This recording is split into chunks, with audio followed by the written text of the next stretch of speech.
बिस्मिल्लाहिर्रहमानिर्रहीम। इय्याका नअबुदु व इय्याका नस्तईन।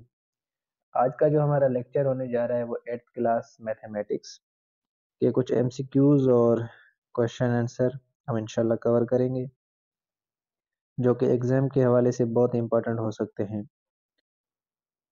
अब फर्स्ट चैप्टर जो है उसमें से कुछ एमसीक्यूज कुछ इस तरीके से हो आ सकते हैं, जैसे कि फर्स्ट ऑफ ऑल आते हैं नेचुरल नंबर,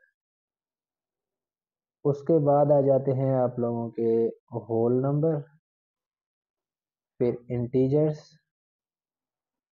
उसके बाद आ जाते हैं रेशनल एंड फिर इरेशनल नंबर। तो अब ये इसका पूछ रहा है, ये होल नंबर का पूछ रहा है और पूछ रहा है इसका सबसेट कौन सा है। सबसेट मतलब इससे छोटा सेट कौन सा है, तो वो नेचुरल नंबर जो है इसका छोटा सेट है।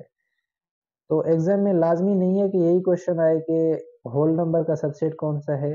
कभी कभार ऐसे भी आ सकता है कि इंटीजर्स का पूछ ले, कभी कभार रेशनल नंबर का भी पूछ सकता है।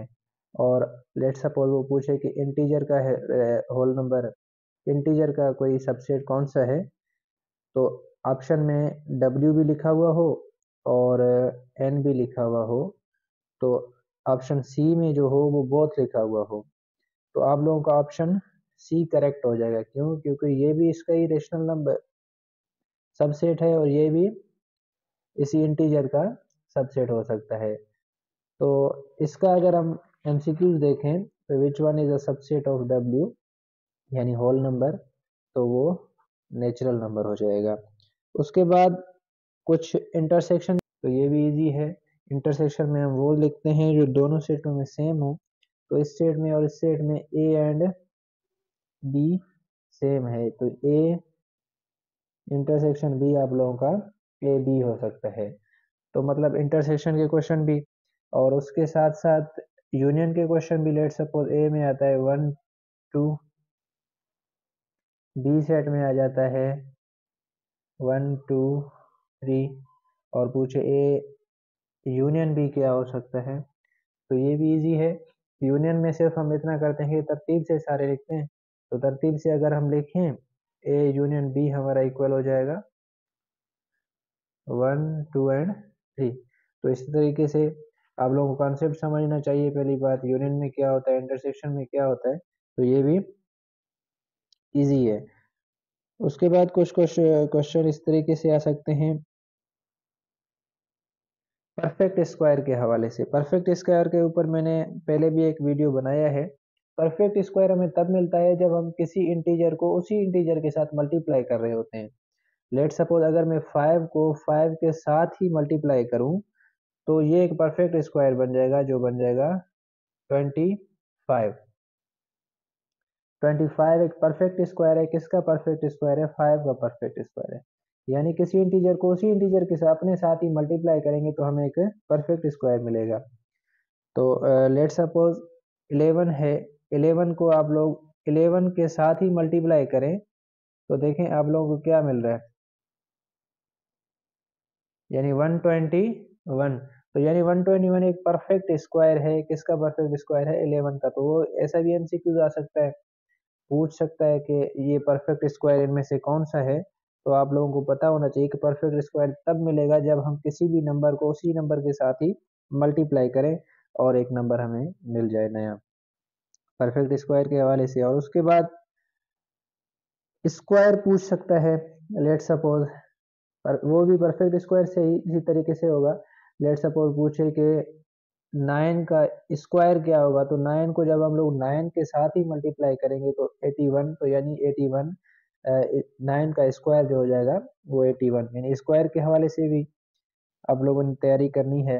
लेट सपोज ऐसे पूछे कि 4.9 का स्क्वायर क्या होगा, तो 4.9 को मल्टीप्लाई करना होगा 4.9 के साथ ही, तो हमें इसका स्क्वायर मिल जाएगा देन।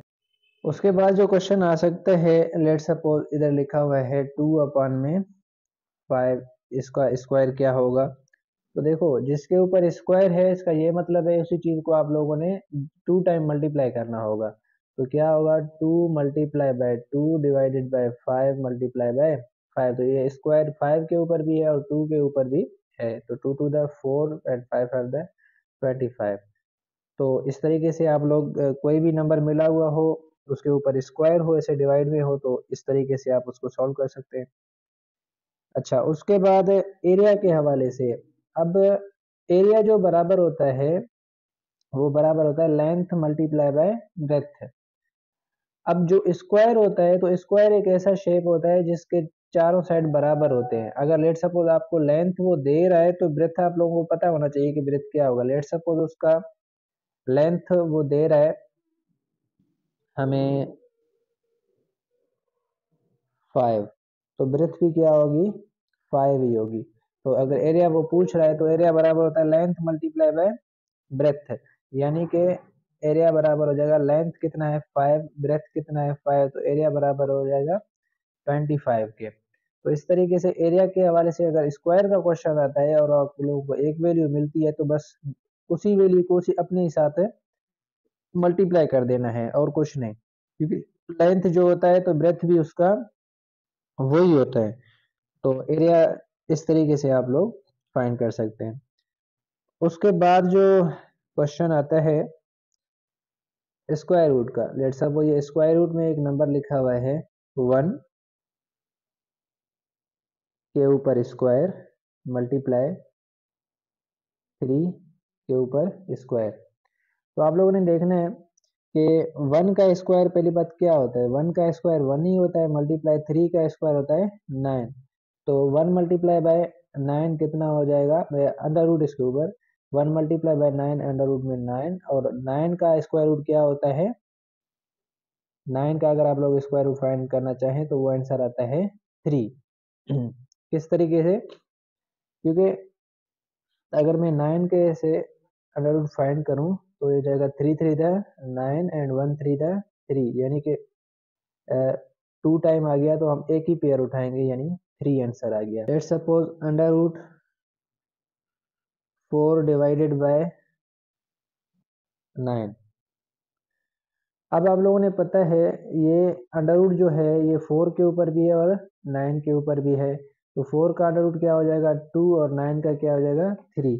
तो इजी वे से आप लोगों को पता चल रहा है कि आंसर इसका क्या आ सकता है 2/3, क्योंकि 4 का अंडर रूट 2 है और 9 का जब स्क्वायर रूट आप लोग फाइंड करेंगे तो वो भी 3 है, तो इसका आंसर इस तरीके से मिल सकता है। अच्छा, उसके बाद जो क्वेश्चन कुछ इस तरीके से भी, लेट सपोज इधर c है डिवाइडेड बाय d है, बस वो ये पूछना चाह रहा है कि ये जो स्क्वायर रूट है ये किसके ऊपर है, c के ऊपर है या d के ऊपर है। तो आप लोग इसको बताना है कि ये c के ऊपर भी है डिवाइडेड बाय यही स्क्वायर रूट d के ऊपर भी है। तो इसका सॉल्यूशन इस तरीके से इन क्वेश्चन का सॉल्यूशन होगा। अच्छा, और चैप्टर 5 जो पॉलिनोमियल है उसमें से भी क्वेश्चन आ सकते हैं। उसमें क्या है कि द वेरिएबल्स का आप लोगों से नंबर पूछा जा सकता है, वेरिएबल का नंबर पूछा जा सकता है। तो आप लोगों को पता होना चाहिए कि variable variable X Y and Z है। लेट सपोज कोई इक्वेशन है आप लोगों के पास और उसमें ये है कि A X plus B Y plus Z, तो पूछे इसमें वेरिएबल कितने हैं, तो ये एक एक्स वेरिएबल है, वाई वेरिएबल है और जेड एक वेरिएबल है। तो इसमें नंबर ऑफ वेरिएबल हमारे कितने हो जाएंगे 3। तो इस तरीके से कोई भी इक्वेशन आए तो उसमें आप लोगों ने number of variable easy way से आप लोग बता सकते हैं कि एक्स है वाई है जेड है, बस इन तीनों को काउंट करना है। कभी कभार ऐसे भी आता है, let suppose 2x plus B Y plus 3x, तो इसमें अगर पूछे नंबर ऑफ वेरिएबल कितने हैं तो हम इस x को और इस x को दो बार काउंट नहीं करेंगे, एक ही बार काउंट करेंगे क्योंकि दोनों x हैं। तो ये 1 एंड ये y 2, यानी कि इसमें है 2 वेरिएबल। और इसके साथ साथ इसी चैप्टर में से कुछ क्वेश्चन इस तरीके से, कोई कोई होते हैं लीनियर, कोई होते हैं क्वाड्रेटिक और कुछ इक्वेशन होते हैं बाय क्वाड्रेटिक क्यूबिक। तो किस तरीके से आप लोगों ने फाइंड करना है, वो पावर से फाइंड करना है। लेट सपोज ये इक्वेशन है एक्स क्यूब प्लस 2y प्लस सी इक्वल्स टू 0, तो ये कौन सा इक्वेशन है, तो हम कहेंगे ये क्यूबिक इक्वेशन है। क्यों क्यूबिक है, तो इसका मैक्सिमम जो पावर होता है वो 3 है। जिसका मैक्सिमम पावर 3 हो तो वो क्यूबिक होता है। तो पावर के हवाले से लेट सपोज इधर लिखा हुआ x-1 और ये पूछे कि ये कौन सा इक्वेशन है, तो हम कहेंगे कि ये एक लीनियर इक्वेशन है। क्यों लीनियर है? क्योंकि x के ऊपर पावर 1 है, जिसके ऊपर पावर 1 होता है इक्वेशन में, तो वो लीनियर इक्वेशन होता है हमारे पास। अच्छा जी, उसके साथ साथ ये क्वेश्चन है डिग्री के हवाले से। अब जो डिग्री होती है वो भी मैक्सिमम पावर होती है, किसी इक्वेशन की जो मैक्सिमम पावर होती है वो उसका डिग्री होता है। लेट सपोज किस तरीके से ये है 3x³ प्लस 4xy पावर 4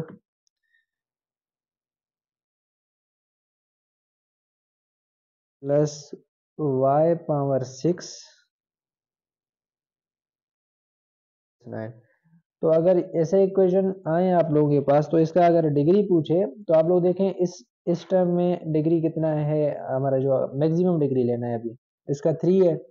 इसका अगर हम ऐड भी करें तो इसके ऊपर 1 और ये 4, तो ये इधर भी 5 आ जाता है, यहाँ पर 6 आता है, और या इसका डिग्री ये तो 0 है। ठीक है, कांस्टेंट नंबर का 0 होता है। तो यानी कि जो मैक्सिमम अगर हम देखें तो देखें सबसे ज्यादा जो डिग्री बन रहा है वो 6 ही बन रहा है। तो इस इक्वेशन का डिग्री है 6। तो मैक्सिमम जो पावर होता है ना वो उसका डिग्री होता है। इस तरीके के क्वेश्चंस के हवाले से भी तैयारी करनी है।